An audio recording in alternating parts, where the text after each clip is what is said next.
സുപ്രഭാതം കാരവൻ തൃശ്ശൂർ ജില്ലയിലാണ് എത്തി നിൽക്കുന്നത്. ഇവിടെ കാരവനോടൊപ്പം വിശേഷങ്ങൾ പങ്കുവെച്ച് ചേരുന്നത് ഉസ്താദ് ബഷീർ ഫൈസി ദേശമംഗലം അവർകളാണ്. നമുക്കറിയാവുന്ന പോലെ സമസ്ത സമ്മേളനം, അതിനു മുന്നോടിയായി നമ്മളെല്ലാം ആകാംക്ഷാപൂർവ്വം കാത്തിരിക്കുന്ന ഒന്നാണ് സമസ്ത അധ്യക്ഷൻ സയ്യിദ് മുഹമ്മദ് ജിഫ്രി മുത്തുക്കോയ തങ്ങളുടെ ശതാബ്ദി സന്ദേശയാത്ര. ആ യാത്രയുടെ മുഖ്യ സംഘാടകരിൽ ഒരാളായി പ്രവർത്തിക്കുന്ന ബഷീർ ഫൈസി ഉസ്താദ്, നമുക്ക് അറിയില്ല എന്താണ് ഈ യാത്ര, എങ്ങനെയാണ് ഈ യാത്ര, അതിൽ എത്ര അംഗങ്ങളായിരിക്കും, എവിടെയൊക്കെ ആയിരിക്കും ഇവർക്കുള്ള സജ്ജീകരണങ്ങൾ ഒരുക്കേണ്ടത്, ആ യാത്രയുടെ രൂപവും കെട്ടും മട്ടും സ്വഭാവവും ഒക്കെ എങ്ങനെ ഉണ്ടാകുമെന്നൊക്കെ അറിയാൻ നമുക്ക് എല്ലാവർക്കും ആകാംക്ഷയുണ്ട്. നമുക്ക് നേരെ ഉസ്താദിലേക്ക് കടക്കാം. ഉസ്താദ് അസ്സലാമു അലൈക്കും. വലൈക്കും അസ്സലാം. നമ്മൾ ഇനിയിപ്പോൾ സംസാരിക്കുമ്പം ഇനി വളരെ കുറഞ്ഞ ദിവസങ്ങൾ മാത്രമാണ് നമ്മുടെ മുൻപിൽ ഈ യാത്രയ്ക്കുള്ളത്. ഈ യാത്ര എങ്ങനെയാണ് നിങ്ങൾ ഷെഡ്യൂൾ ചെയ്യുന്നത്? എങ്ങനെയൊക്കെ ആയിരിക്കും ഈ യാത്ര? കാരണം ജിഫ്രി തങ്ങളുടെ യാത്ര എന്ന് പറയുന്നതും സമസ്തയുടെ ചരിത്രത്തിൽ തന്നെ സംസ്ഥയുടെ അധ്യക്ഷൻ നടത്തുന്ന ഒരു യാത്ര എന്ന നിലയിലും പൊതുസമൂഹം അതിനെ വളരെ വലിയൊരു തരത്തിൽ നോക്കി കാണുന്നുണ്ട്. എങ്ങനെയാണ് നമ്മളൊക്കെ അതിനെ കാണേണ്ടത്? മാഷാ അല്ലാഹ്, സമസ്തയുടെ സമ്മേളനത്തോടനുബന്ധിച്ച് ധാരാളം പ്രോഗ്രാം ഷെഡ്യൂൾ ചെയ്തിട്ടുണ്ട്. അതിലേറ്റവും പ്രധാനപ്പെട്ട ഒന്ന് സയ്യിദുൽ ഉലമയുടെ ശതാബ്ദി സന്ദേശയാത്രയാണ്. സമസ്തയുടെ സമ്മേളന സ്വാഗത സംഘത്തിൻ്റെ കീഴിലുള്ള പ്രചരണ സമിതി അഭിനന്ദരായ സയ്യിദ് ഹമീദ് അലി ശിഹാബ് തങ്ങൾ ചെയർമാനും ഉസ്താദ് അബ്ദുസ്സലാം ബാഖവി കൺവീനറുമായ പ്രചരണ സമിതിയുടെ കീഴിൽ ഈ ജാഥയുമായി ബന്ധപ്പെട്ട ക്രമീകരണങ്ങൾ ഉണ്ടാക്കുന്നതിന് വേണ്ടി ഉണ്ടാക്കിയൊരു സമിതി, അതിൻ്റെ ഒരു ജാഥ കൺട്രോളർ എന്ന നിലയ്ക്ക് നമുക്ക് റിവീൽ ചെയ്യാൻ പറ്റുന്ന കാര്യങ്ങൾ മാത്രമാണ് ഇപ്പോൾ ഇവിടെ പറയാൻ പറ്റുകയുള്ളൂ. കാരണം ചിലപ്പോൾ അതിൻ്റെ പ്രോഗ്രാമിൻ്റെ പൂർണ്ണ രൂപം കുറച്ചുകൂടി ഫൈനൽ ചെയ്യാനുള്ളത് കൊണ്ട് അതിപ്പോൾ റിവീൽ ചെയ്യാൻ പറ്റില്ല. എന്തായാലും യാത്ര എന്ന് പറയുന്നത് ഇപ്പോൾ നമ്മുടെ മനുഷ്യരുടെ സാമൂഹിക ജീവിതത്തെ രൂപപ്പെടുത്തുന്നതിൽ യാത്രകൾ വലിയ പങ്ക് വഹിച്ചിട്ടുണ്ട്. ഇപ്പോൾ ഇബ്രാഹിം നബി അലൈഹി സ്വലാം ബാബിലോണിയിൽ നിന്ന് നടത്തിയൊരു യാത്ര, മക്കയിൽ എത്തിച്ചേരുമ്പോൾ ഒരു പുതിയൊരു സിവിലൈസേഷൻ്റെ, ഒരു നാഗരികതയുടെ പിറവി അതിലൂടെ ഉണ്ടാകുന്നുണ്ട്. ഇബ്നു ബത്തൂത്ത യാത്ര നടത്തിയ യാത്ര ചരിത്രത്തിലെ ഉജ്ജ്വലമായ ചരിത്രത്തിൻ്റെ അവശേഷിപ്പുകൾ ബാക്കിയാക്കിയിട്ടുണ്ട്. കൊളംബസ് നടത്തിയ യാത്ര അമേരിക്ക കണ്ടുപിടിക്കുന്നതിലെത്തുന്നുണ്ട്. ഈ ആദിമ മനുഷ്യൻ തന്നെ യാത്രക്കാരായിരുന്നു. കായികനികൾ ഭക്ഷിച്ചും കാട്ടാറിൽ നിന്ന് വെള്ളം കുടിച്ചും ഏറുമാടങ്ങളിൽ കഴിഞ്ഞും അനന്തമായ ഏതെങ്കിലും ഒരു സ്ഥലത്ത് ഇങ്ങനെ നിന്ന് ഒരു ഗ്രാമീണ ജീവിതമായിരുന്നില്ല. അവരിങ്ങനെ ഹിപ്പികളെപ്പോലെ സഞ്ചരിക്കുകയായിരുന്നു. പിന്നീടാണ് ഗ്രാമീണ ജീവിതത്തിലേക്ക് വരുന്നത്. ഞാൻ അതുമായി ഇത് താരതമ്യം ചെയ്യുന്നതല്ല. യാത്രകൾ മനുഷ്യൻ്റെ സാമൂഹിക ജീവിതത്തെ ഇൻഫ്ലുവൻസ് ചെയ്യും, സ്വാധീനിക്കും എന്നതിനൊരു ഉദാഹരണമായി പറഞ്ഞതാണ്. അല്ല, ഇബ്രാഹിം നബിയുടെ യാത്ര പോലെയാണ് ഈ യാത്ര എന്നർത്ഥത്തിൽ അതിന് സമീകരിക്കേണ്ടതില്ല. അപ്പം സമസ്തയുടെ ചരിത്രത്തിൽ ഒട്ടേറെ യാത്രകൾ നടന്നിട്ടുണ്ട്. പക്ഷെ സമസ്തയുടെ അധ്യക്ഷൻ നടത്തുന്ന ആദ്യത്തെ യാത്രയായിരിക്കും ഇത് എന്ന് മാത്രമല്ല, ഈ യാത്രയ്ക്ക് വേറൊരു പ്രത്യേകത, ഇതൊരു 100ാം വാർഷിക സമ്മേളനത്തോടനുബന്ധിച്ച് നടത്തുന്ന യാത്രയാണ്. അടുത്ത നൂറ്റാണ്ടിൽ ഞാനുണ്ടാവില്ല, റാഷി ഉണ്ടാവില്ല, ഇത് കേൾക്കുന്ന നമ്മുടെ ആരും ഉണ്ടാവില്ല. അടുത്ത നൂറ്റാണ്ടിൽ ഇങ്ങനെ 200ാം സമ്മേളനം നടക്കുമ്പോൾ ഒരുപക്ഷേ സമസ്തക്ക് സേവനം ചെയ്ത മഹാന്മാരായ നേതാക്കന്മാർ ശാരീരികമായി ഈ സമ്മേളനത്തിന് അവരില്ല. ആത്മീയമായി ശംസുലുമയും കണ്ണിയത്ത് ഉസ്താദൊക്കെ ഉണ്ട് എന്ന് നമ്മൾ വിശ്വസിക്കുന്നു. അപ്പോൾ നമ്മുടെ കാലഘട്ടത്തിലെ ഇപ്പോൾ ജീവിച്ചിരിക്കുന്ന സമസ്തക്കാർക്ക് മാത്രം ലഭ്യമായ ഒരു തൗഫീക്കാണ്. അപ്പോൾ ഈ യാത്രയുടെ ലക്ഷ്യമെന്ന് പറഞ്ഞ് കേവലം പൊളിറ്റിക്കൽ യാത്ര നടക്കാറുണ്ട്, സാംസ്കാരിക സംഘടനകൾ യാത്ര നടത്താറുണ്ട്, മതസംഘടനകൾ നടത്താറുണ്ട്. അതുപോലെ ഒരു ക്ലീഷേ പോലെയുള്ള ഒരു യാത്രയല്ല. ഇതിന് കൃത്യമായ ലക്ഷ്യങ്ങളുണ്ട് ഈ യാത്രയ്ക്ക്. അതിൻ്റെ ഒരു ലക്ഷ്യം എന്ന് പറയുന്നത് സമസ്തയുടെ വിദ്യാഭ്യാസ, സാമൂഹിക, ആത്മീയ പ്രവർത്തനങ്ങളെ ഈ യാത്രയിലുടനീളം ജനങ്ങളെ ബോധവൽക്കരിക്കുക എന്നുള്ളതാണ്. അത് പൊതുസമൂഹത്തെ, ഒരു ഇസ്ലാമിക സമൂഹത്തിന് ഒരുപക്ഷെ സമസ്തയെപ്പോലെയുള്ള ഒരു നൂറ്റാണ്ട് പിന്നിടുന്ന സംഘടനയെക്കുറിച്ച് കൃത്യമായി അറിയാം. പൊതുസമൂഹത്തിനും സമസ്തയെക്കുറിച്ച് അറിയാം. പക്ഷെ അതിൻ്റെ ഉള്ളടരുകളിലേക്ക് അതുകൂടി പൊതുസമൂഹത്തിന് സമർപ്പിക്കാനുള്ള ഒരു ലക്ഷ്യം ഇതിനുണ്ട്. അതുപോലെ 100ാം വാർഷികത്തിലേക്ക് എല്ലാവരെയും ക്ഷണിക്കുക എന്നൊരു ലക്ഷ്യമുണ്ട്. ഈ 2 ലക്ഷ്യത്തോടു കൂടിയാണ്. അപ്പോൾ ഇൻഷാ അല്ലാഹ് ഡിസംബർ 18 ആദരണീയരായ സമസ്ത കേരള ജമിയത്തുൽ ഉലമയുടെ ജനറൽ സെക്രട്ടറി ഷെയ്ഖുൽ ജാമിയ അലിക്കുട്ടി ഉസ്താദ് നമ്മുടെ ജാഥാ നായകൻ സയ്യിദുൽ ഉലമയ്ക്ക് സമസ്തയുടെ അഭിവന്ദ്യ പതാക കൈമാറും. 19-ാം തീയതിയാണ് തമിഴ്നാട്ടിലെ കന്യാകുമാരിക്കടുത്തുള്ള നാഗർകോവിൽ നിന്ന് യാത്ര ഇനാഗുറേറ്റ് ചെയ്യുന്നത്. തമിഴ്നാടിൽ ഒട്ടേറെ വിദ്യാഭ്യാസ പ്രാസ്ഥാനിക പ്രവർത്തനങ്ങൾ സമസ്ത നടത്തിക്കൊണ്ടിരിക്കുന്നുണ്ട്. അതുകൊണ്ട് തമിഴ്നാട്ടിൽ നിന്ന് ആരംഭം കുറിക്കുന്നത്. അവിടെ പ്രമുഖ വ്യക്തിത്വങ്ങളൊക്കെ അതിൽ പങ്കെടുക്കുന്നുണ്ട്. അത് വെള്ളിയാഴ്ച 4 മണിക്ക്. അപ്പോൾ ഈ യാത്രയുടെ രൂപം എന്ന് പറയുമ്പോൾ അതിൽ 3.5 മണിക്കൂറാണ് പ്രോഗ്രാം ഉണ്ടായിരിക്കുക. ആ പ്രോഗ്രാമിൽ 2.5 മണിക്കൂർ സമയം ആദ്യത്തെ ഒരു സെഷനായിരിക്കും. അപ്പോൾ യാത്രാനായകൻ മറ്റൊരു സ്ഥലത്തായിരിക്കും. അത് പറയുമ്പോൾ നമുക്ക് മനസ്സിലാവും. ഈ 2.5 മണിക്കൂർ സമയത്ത് 3 വിഷയം അവിടെ പ്രസൻറ്റ് ചെയ്യണം. കേവലം ഒരു പ്രസംഗം നടക്കുക എന്നതിനപ്പുറം പ്രചരണ സമിതിയുടെ കീഴിൽ 3 പ്രധാനപ്പെട്ട വിഷയങ്ങളെക്കുറിച്ചൊരു പഠന ശിബിരം പ്രഭാഷകന്മാർക്ക് വേണ്ടി നൽകിയിട്ടുണ്ട്. അതിൻ്റെ സിനോപ്സിസ് അവർക്കൊക്കെ നൽകിയിട്ടുണ്ട്. അങ്ങനെ എത്ര പ്രഭാഷകരുണ്ട്? ഒരു സ്ഥലത്ത് 3 പ്രഭാഷകരുണ്ട്. നമുക്ക് 19 പോയിന്റുകളാണ് സ്വീകരണ സ്ഥലമുള്ളത്. 19 × 3 അത്രയും പ്രഭാഷകന്മാരുണ്ടാവും. അപ്പോൾ ഈ 3 വിഷയം അവതരിപ്പിക്കും. അവിടെ ആ പ്രാദേശികമായുള്ള 3 ഗസ്റ്റുകൾക്ക് സംസാരിക്കാം. അതോടൊപ്പം ഈ യാത്രയുടെ ഒരു പ്രത്യേകത പൊതുജനം കൂടി അത് മനസ്സിലാക്കേണ്ടതുണ്ട്. നമ്മുടെ ചാനലിലൂടെ അത് വന്നുകൊണ്ടിരിക്കുന്നുണ്ട്. എന്നാലും ഈ ജാഥയിൽ ഒരു നായകനും 3 ഉപനായകന്മാരുണ്ട്. ജാഥനായകൻ സയ്യിദ് ഉലമ സയ്യിദ് മുഹമ്മദ് ജിഫ്രി മുത്തുക്കോയ തങ്ങൾ ഉസ്താദ് അവർകളാണ്. ഉപനായകരായി ഉസ്താദ് MT അബ്ദുള്ള മുസ്ലിയാർ, ഉസ്താദ് കൊയ്യോട് ഉമർ മുസ്ലിയാർ, സയ്യിദ് മുഹമ്മദ് കോയ ജമലുല്ലൈലി കോഴിക്കോട് ഖാളി, സയ്യിദ് ഹമീദ് അലി ശിഹാബ് തങ്ങൾ. 4 പേര്. ഈ 4 പേരുണ്ട്. അത് ഈ 4 പേരിൽ ഒരാൾ, ഏതെങ്കിലും ഒരാൾ ആ സ്വീകരണ പോയിന്റിൽ ആദ്യത്തെ സെഷനിൽ എത്തിച്ചേരും. അദ്ദേഹമാണ് സ്വീകരണങ്ങളൊക്കെ ഏറ്റുവാങ്ങുക. സ്വീകരണത്തിൽ ഉപഹാരങ്ങളൊക്കെ ഏറ്റുവാങ്ങുന്നത്. അതോടുകൂടിയാണ് 3 പ്രസംഗം നടക്കണം. അപ്പോൾ അതിൻ്റെ മുമ്പ് ഒരു സീറ പാരായണം ഉണ്ടാവും. ആദ്യമായിട്ടൊരു സമസ്തയുടെ ചരിത്ര പാരായണം ഉണ്ടാവും. എല്ലാ വേദികളിലും ഉണ്ടാവും. എല്ലാ വേദികളിലും ഉണ്ടാവും. അതിനു വേണ്ടിയുള്ള ഒരു 20 അംഗ സംഘം യാത്രയുടെ കൂടെ ഉണ്ട്. ഞാൻ സംഘത്തെക്കുറിച്ച് വിശദീകരിക്കാം. അപ്പം അതോട് പിന്നെ ഒരു ഡോക്യുമെൻ്ററി പ്രദർശനം ഉണ്ടാവും. സമസ്തയുടെ ചരിത്രങ്ങൾ വിഷ്വലൈസ് ചെയ്തിട്ടുള്ള ഒരു ഡോക്യുമെൻ്ററി പ്രദർശനം ഉണ്ടാവും. 3 പ്രഭാഷണം ഉണ്ടാവും. അതിഥികൾ സംസാരിക്കും. ഉപനായകൻ്റെ പ്രസംഗം അവിടെ നടക്കും. അങ്ങനെ 2.5 മണിക്കൂർ സമയം അവിടെ കഴിയും. ആ വേദിയിലേക്കാണ് ജാഥ കടന്നു വരുന്നത്. ആ കടന്നു വരുന്നതിൻ്റെ രൂപം ഇങ്ങനെയാണ്. ഇതിൻ്റെ യാത്രയുടെ ക്രമീകരണങ്ങൾക്കുള്ള ഒരു വിഭാഗം അതിലുണ്ടാവും. അതിൻ്റെ ഒരു പേര് നമ്മൾ നോക്കൂ. നമ്മുടെ നേതാക്കന്മാർ എത്ര സൂക്ഷ്മതയോടെയാണ് വാക്കുകളെപ്പോലും മനസ്സിലാക്കുന്നത്. അത് ഞങ്ങൾ നൽകിയ ചെറുപ്പക്കാരാണല്ലോ. ടാസ്ക് ഫോഴ്സ് എന്നുള്ള പേരാണ് നൽകിയത്. ഉസ്താദ്മാർ പറഞ്ഞാൽ പേര് ഒഴിവാക്കണം. ഒരു ഫോഴ്സ് വേണ്ട. ഫോഴ്സ് പലപ്പോഴും പ്രശ്നമായിട്ടുണ്ട്. അപ്പോൾ ഒരു വാക്കുകളിൽ അത് ഭയം കൊണ്ടല്ല,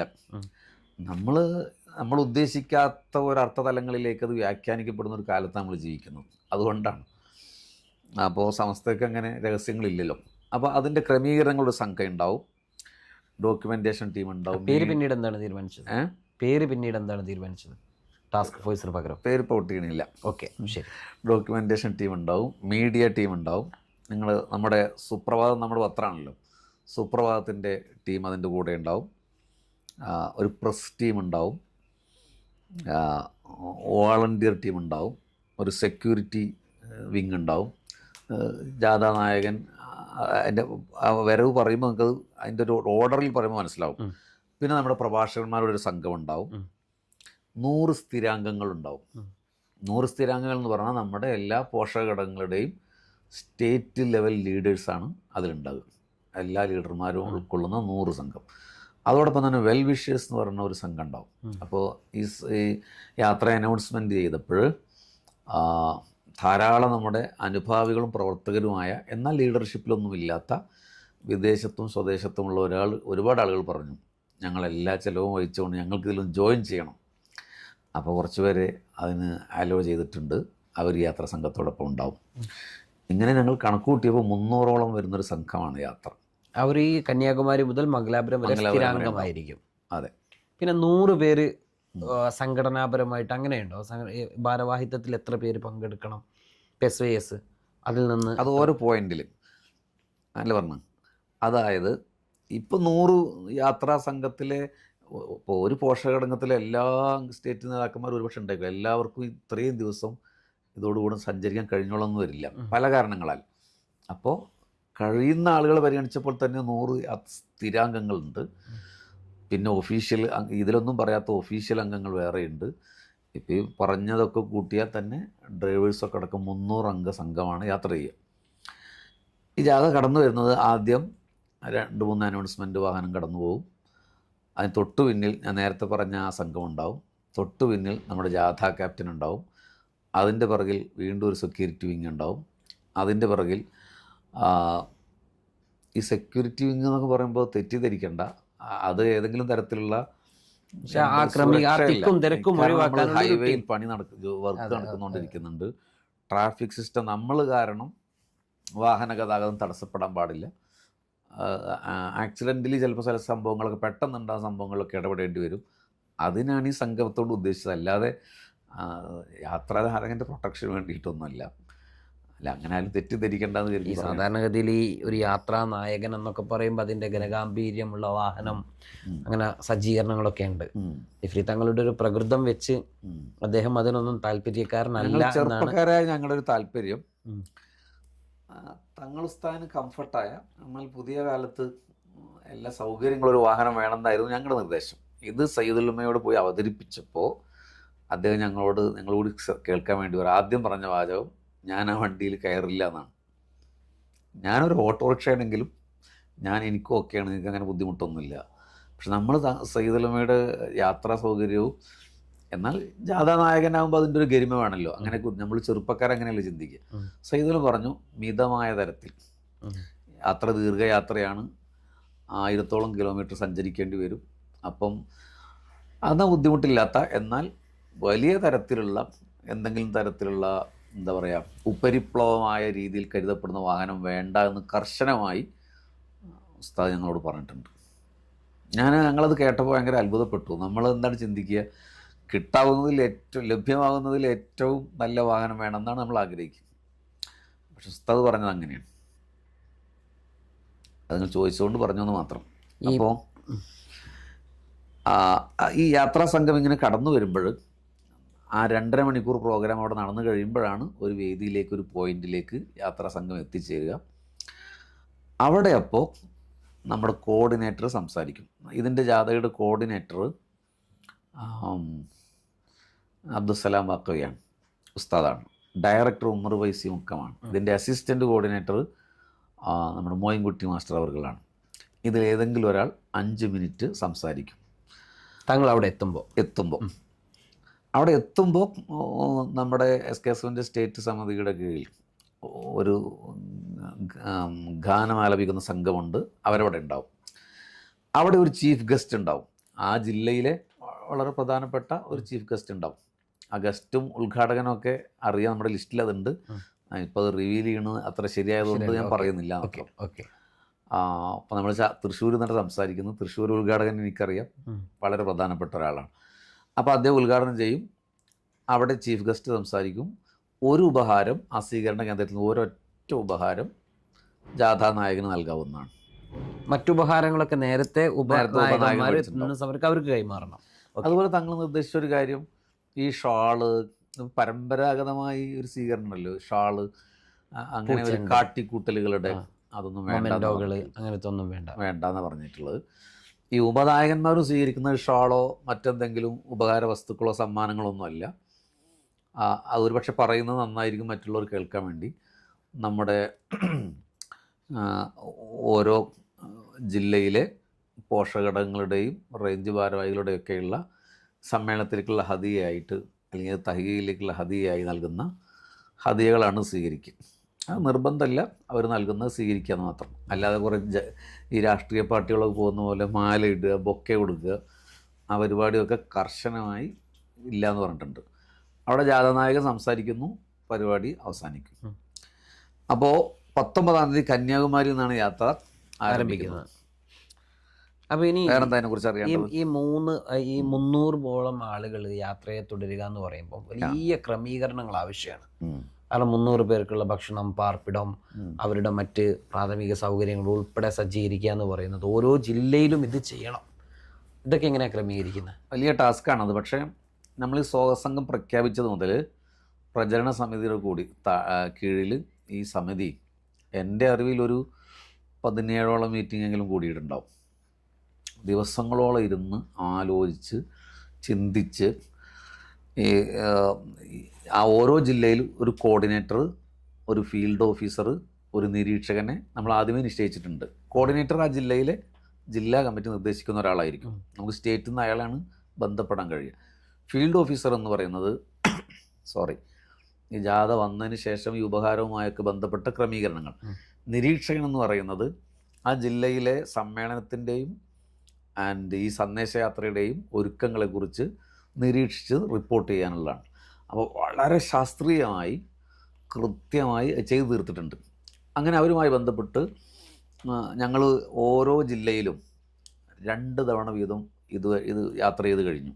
കന്യാകുമാരി മുതൽ മംഗലാപുരം വരെയുള്ള എല്ലാ സ്വീകരണ പോയിന്റിലും 2 തവണ യാത്ര ചെയ്തു. അവിടെ സ്വാഗതസംഘം വിളിച്ചുകൂട്ടി അവരോട് യാത്രയുടെ ക്രമീകരണങ്ങളെക്കുറിച്ച് പറഞ്ഞു. നിങ്ങളുടെ പോയിന്റിൽ ഇത്ര ആളുകളാണ് അവിടെ സ്റ്റേ ചെയ്യുക, അവർക്ക് ഫുഡ് ആൻഡ് അക്കോമഡേഷൻ വേണ്ടി വരും. അപ്പോൾ ഓരോ പോയിന്റിലും ഇത്ര ആളുകൾ താമസിക്കും, ഇത്ര ആളുകൾ ഫുഡ് വേണം എന്ന് അവരോട് നിർദ്ദേശം കൊടുക്കുകയും ഓരോ ജില്ലാ കമ്മിറ്റി അവരാണ് അതിൻ്റെ ക്രമീകരണങ്ങൾ ഏർപ്പെടുത്തിയിട്ടുള്ളത്. ഇതിൻ്റെ വാഹനങ്ങൾ ഇപ്പോൾ നമ്മൾ തങ്ങളുടെ വാഹനത്തെക്കുറിച്ച് നമ്മൾ പറഞ്ഞു. ഒരു യാത്രയാകുമ്പോൾ അതിനൊരു ഡ്രസ് കോഡ് അല്ലെങ്കിൽ അതിനൊരു കളർ കോഡൊക്കെ ഉണ്ടാവും. അപ്പം അങ്ങനെയൊക്കെ ഒരു കളർ കോഡോ കാര്യങ്ങളോ ഒക്കെ വാഹനങ്ങൾക്കോ ആളുകൾക്കോ യൂണിഫോമിറ്റിയോ ഒക്കെ കൊടുത്തിട്ടുണ്ടോ? നമ്മുടെ നായകൻ്റെയും ഉപനായകന്മാരുടെയും വാഹനങ്ങൾക്ക് അതിന് സ്ട്രക്ചറിലൊരു വ്യത്യാസം ഉണ്ടാവും. വേറെ അലങ്കാരങ്ങളൊന്നും ആ വാഹനത്തിനില്ല. അതായത് മുകളിൽ നിന്ന് കൈവീശാൻ കയറി നിൽക്കുക അങ്ങനത്തെ സൗകര്യങ്ങളൊന്നുമില്ല.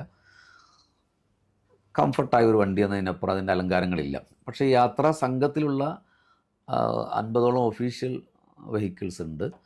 അവയ്ക്ക് നമ്മൾ സീരിയൽ നമ്പർ ഓരോ 50ഓളം ഒഫീഷ്യൽ വണ്ടികളാണ് ഉണ്ട്. അത് ശരിയായി തയ്യാറായിട്ടുണ്ട്. അത് ഓരോ ആളുകൾ യാത്ര നടക്കുക എന്ന് പറയുമ്പോൾ നമ്മളോട് ഇങ്ങോട്ട് ഞങ്ങൾ വാഹനം നൽകാം എന്ന് നൽകിയതിൻ്റെ പേരിലാണ് അങ്ങനെ.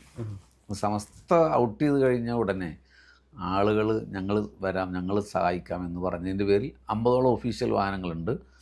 പിന്നെ അതിന് പുറമെയാണ് മറ്റു വാഹനങ്ങളൊക്കെ ഉള്ളത്. അപ്പോൾ അവർക്ക് സീരിയൽ നമ്പർ ഉണ്ട്. ഓരോ വിങ്ങിനും പ്രത്യേക ടാഗ് ഉണ്ട്.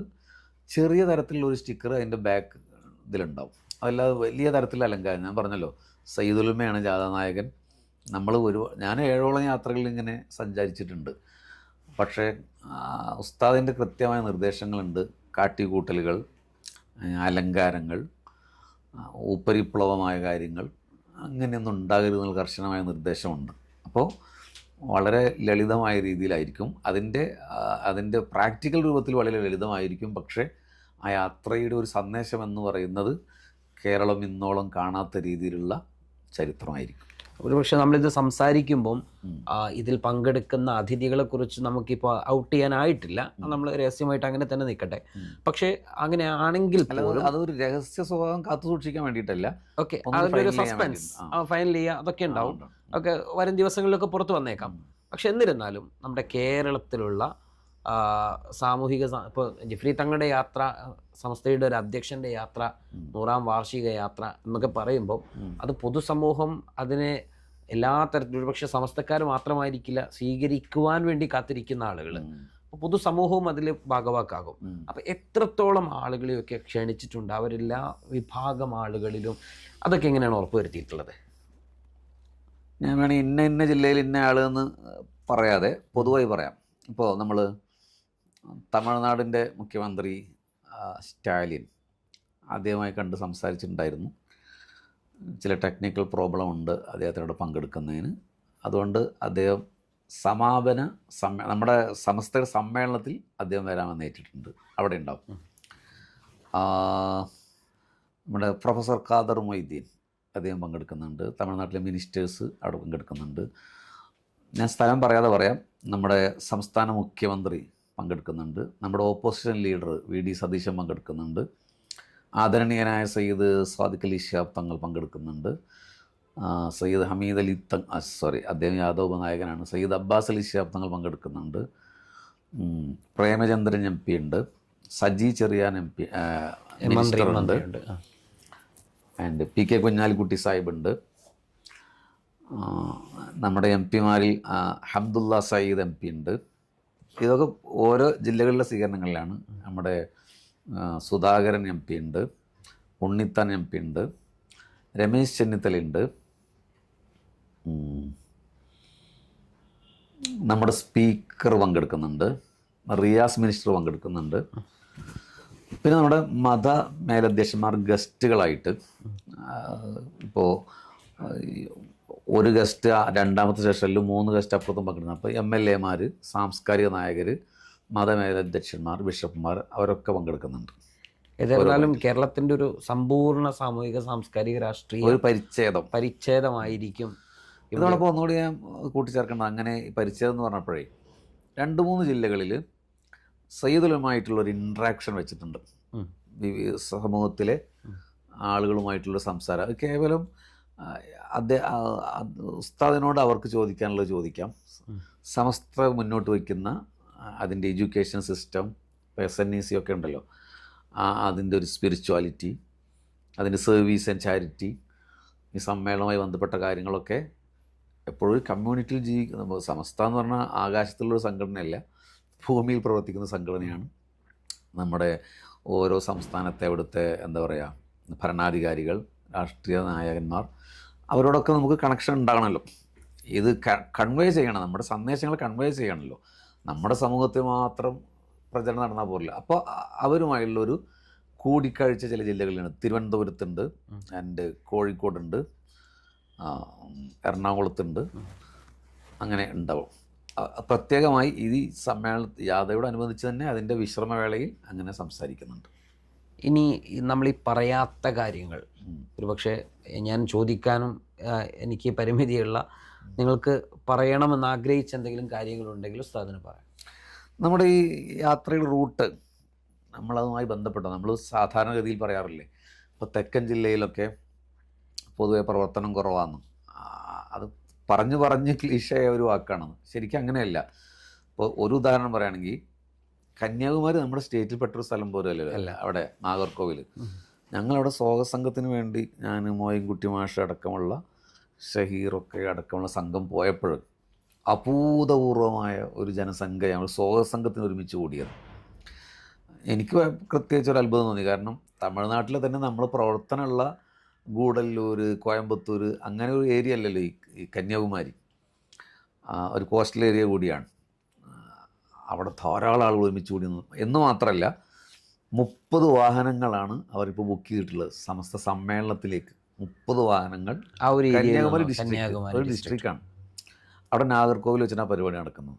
ആലപ്പുഴ ജില്ലയിൽ ഒരു സമ്മേളനം പോലെയാണ് ആ പ്രോഗ്രാം ഷെഡ്യൂൾ ചെയ്തിട്ടുള്ളത്. കടപ്പുറത്ത് അത്രയും ഘനഗംഭീരമായിരിക്കും. അതെ. അപ്പോൾ തെക്കൻ ജില്ലകളിലൊക്കെ അഭൂതപൂർവമായ രീതിയിലുള്ള ഒരു പ്രതികരണം.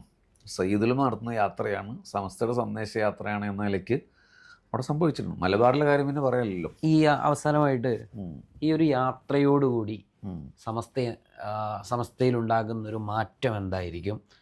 പൊതുസമൂഹത്തിന് നമുക്ക് കൊടുക്കാൻ പറ്റുന്ന ഏറ്റവും വലിയൊരു മെസ്സേജ് എന്തായിരിക്കും? സയ്യിദുൽ ഉലമ ജാഥ നായകനെ സംബന്ധിച്ചിടത്തോളം അദ്ദേഹത്തിൻ്റെ സ്വീകാര്യതയ്ക്ക് വേറെ ഒരു യാത്രയുടെ ആവശ്യമില്ല, നമ്മൾ പറയാനും പാടില്ല. പക്ഷേ എങ്കിൽ പോലും സയ്യിദുൽ ഉലമ എന്ന് നോക്കിക്കാണുന്ന കേരളം ഏറെ ചർച്ച ചെയ്യപ്പെടുന്ന, ബഹുമാനിക്കുന്ന ഒരു വ്യക്തിത്വം എന്ന നിലയിലും ഈ യാത്ര കൊണ്ട് സമസ്തക്കുണ്ടാകുന്ന ഒരു ബെനിഫിറ്റ് എന്ന നിലയിലും എങ്ങനെയൊക്കെ ഇത് പരിവർത്തനം ചെയ്യപ്പെടും? ഞാൻ നിങ്ങളുടെ വാക്കുകളിൽ നിന്ന് തന്നെ സംസാരത്തോട് മറുപടി പറയാം. സമസ്തയ്ക്കൊരു മാറ്റം ഇതുകൊണ്ട് പുതിയതൊന്നും സംഭവിക്കാൻ പോകുന്നില്ല. പക്ഷേ പൊതുസമൂഹത്തിന് മാറ്റങ്ങളുണ്ടാവും. സമസ്തയെ അവർ ഇതുവരെ നോക്കിക്കണ്ടതുപോലെ ആയിരിക്കില്ല ഈ സന്ദേശയാത്രയും ഈ സമ്മേളനവും കഴിയുമ്പോൾ അവരുടെ മനസ്സിലുള്ള ഏതെങ്കിലും അർത്ഥത്തിലുള്ള തെറ്റായ ധാരണകളോ അല്ലെങ്കിൽ സമസ്ത അത്ര വലിയൊരു പ്രസ്ഥാനമല്ല എന്നൊക്കെ ചെറുതായ ധാരണകളൊക്കെ ഉണ്ടെങ്കിൽ അവരിൽ മാറ്റം ഉണ്ടാവും. സമസ്തക്ക് പുതിയതായി മാറ്റങ്ങൾ ഉണ്ടാകേണ്ട ആവശ്യമില്ല. കാരണം സമസ്ത ഒരു നൂറ്റാണ്ട് മുമ്പ് രൂപീകരിക്കുമ്പോൾ അതിൻ്റെ കോൺസ്റ്റിറ്റ്യൂഷനായി പറഞ്ഞ 5 കാര്യങ്ങൾ, അതേത് ഭൂമിശാസ്ത്രപരമായ വ്യത്യാസങ്ങളിലും ഏത് കാലഘട്ടങ്ങളിലും അതങ്ങനെ തന്നെ നിലനിൽക്കും. അതിൻ്റെ ബേസ് അതാണ്. അതിൽ പുതിയ കാലമാണല്ലോ 2025 ഒന്ന് മാറിക്കളയാം എന്ന് പറ്റില്ല. അതൊരു എൻ്റെ പൊളിറ്റിക്കൽ ചോദ്യം തന്നെ പാർട്ടിയല്ല. പ്രസക്തമാണ്. ആ ചോദ്യം സമസ്ത മാറുമോ എന്നുള്ള ചോദ്യത്തിൽ സമസ്തയ്ക്കൊരു മാറ്റം ഉണ്ടാവേണ്ട ഉണ്ടാവേണ്ട ആവശ്യമില്ല. ആവശ്യമില്ല. നേരെ മറിച്ച് ജനങ്ങൾ മാറും. സമസ്ത മൂലം ജനങ്ങൾക്ക് നല്ലൊരു മാറ്റം ഉണ്ടാവും. ആർക്കെങ്കിലും സമസ്തയെ ചെറുതായി തോന്നുന്നുണ്ടെങ്കിൽ ഒരുപക്ഷെ പരിചയമില്ലാത്തതിൻ്റെ പേരിൽ അവരുടെ മനസ്സിൽ മാറ്റങ്ങളുണ്ടാവും. മാറാത്തവർ പിന്നെ ഒരിക്കലും മാറില്ലല്ലോ. അങ്ങനെയുണ്ട്. ഹബീബിങ്ങളെ, സയ്യിദുൽ ഉലമ ഫ്ലാഗ് ഓഫ് ചെയ്ത് സമാരംഭം കുറിച്ച് യാത്ര ചെയ്തു തുടങ്ങിയ സുപ്രഭാതത്തിൻ്റെ കാരവൻ സംഘം തൃശ്ശൂർ ജില്ലയിൽ എത്തിയിരിക്കുകയാണ്. എത്തിയതിൽ വലിയ സന്തോഷം. അവരോട് സന്ദേശയാത്രയുമായി ബന്ധപ്പെട്ട് സംസാരിക്കാൻ കഴിഞ്ഞതിലുള്ള സന്തോഷവും പങ്കുവെക്കുകയാണ്. സന്ദേശയാത്രയുടെ ഒരു പൂർണ്ണ വിവരം അങ്ങനെ ഔട്ട് ചെയ്യാൻ പറ്റാത്തത് കൊണ്ട് റിവീൽ ചെയ്യാൻ കഴിയുന്നത് മാത്രമാണ് പറഞ്ഞത്. ഇത് മാത്രമല്ല യാത്ര. നിങ്ങൾ വളരെ പ്രത്യാശയോടെയും പ്രതീക്ഷയോടെയുമാണ് സയ്യിദുൽ ഉലമ നടത്തുന്ന ചരിത്രത്തിലെ മനോഹരമായ യാത്രയെ കാത്തിരിക്കുന്നത് എന്നറിയാം. ഇത് കേൾക്കുന്ന എല്ലാ ജില്ലയിലുമുള്ള ആളുകൾ ഈ സന്ദേശയാത്ര കേവലം ഒരു യാത്രയായി കരുതാതെ നിങ്ങളുടെ ജില്ലയിലെ ഒരു മഹാസമ്മേളനം പോലെ കരുതി നിങ്ങൾ ഉണ്ടാകണം. ഓരോ സ്വീകരണ പോയിന്റിലും സയ്യിദുൽ ഉലമയുടെ സാന്നിധ്യവും സംസാരവും കേൾക്കാൻ നിങ്ങളുണ്ടാകണം എന്ന് ഹൃദയപൂർവ്വം അഭ്യർത്ഥിക്കുകയാണ്. സത്യം പറഞ്ഞാൽ ബഷീർ ഫൈസി ഉസ്താദുമായിട്ടുള്ള ഈ ഒരു സംഭാഷണം കഴിഞ്ഞപ്പോഴാണ് ഈ ഒരു യാത്രയുടെ പ്രാധാന്യവും അതോടൊപ്പം തന്നെ നമ്മളൊക്കെ കരുതിയതിനേക്കാൾ നമ്മളൊക്കെ ചിന്തിക്കുന്നതിനേക്കാൾ അപ്പുറത്താണ് ഈ ഒരു യാത്രയും അതിൻ്റെ ഫലവും കേരളീയ പൊതുസമൂഹത്തിനും സാംസ്കാരിക കേരളത്തിനും ലഭിക്കുന്നത് എന്നതാണ് ഇതിൽ നിന്നും മനസ്സിലാക്കുന്നത്. തീർച്ചയായിട്ടും നമ്മളെല്ലാവരും തയ്യാറെടുക്കുക. നമ്മൾ നേരത്തെ ഇതിൻ്റെ അവസാനത്തിൽ ഉസ്താദ് പറഞ്ഞതുപോലെ നമ്മുടെയൊക്കെ ജില്ലകളിൽ എത്തുമ്പോൾ നമ്മളെല്ലാവരും ഒന്നൊഴിയാതെ ഈ സമ്മേളനത്തിൽ പങ്കെടുത്തിട്ടൊരു മഹാസംഭവമാക്കി മാറ്റാൻ നമ്മൾ ശ്രമിക്കുക. അപ്പോൾ നമ്മളെല്ലാവരും കാത്തിരിക്കുന്നത് ആ 19-ാം തീയതി കന്യാകുമാരിയിൽ നിന്ന് പുറപ്പെടുന്ന ആ ഒരു യാത്രയിലാണ്. ഇൻഷാ അല്ലാഹ് നമുക്ക് ആ യാത്രയിൽ സംബന്ധിക്കാം.